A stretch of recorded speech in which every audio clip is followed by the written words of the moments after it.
जान नहीं केहू से डरैलू मिले खातिर हमसे नदियो रयलू प्यार से तुमसे कइले रहनी। अरे बोला हो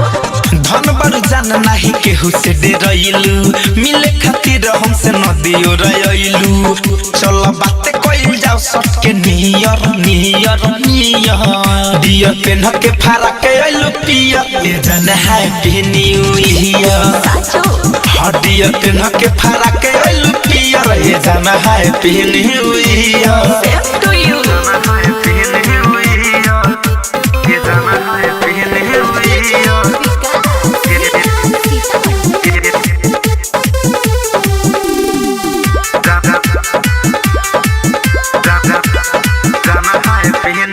नया साल में नया ग्रीटिंग करत रहे तो से वेटिंग रे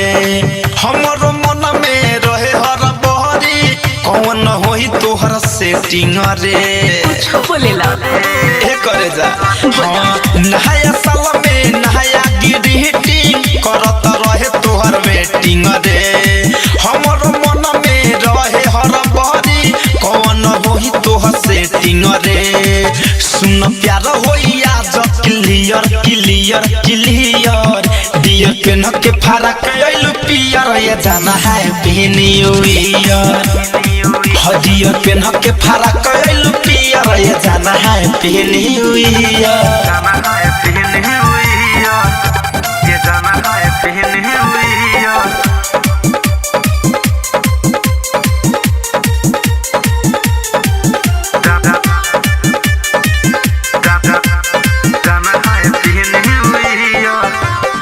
जाके सखी से नहीं बतई हो दिल के कमनो बात हो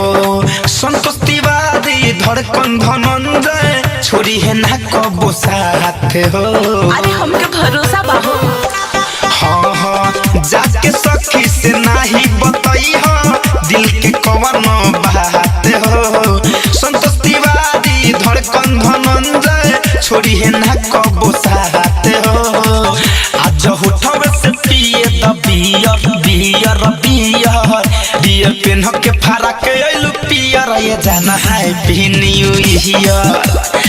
हडियर पेन के फरक आइलू पियर ये जाना है न्यू ईयर।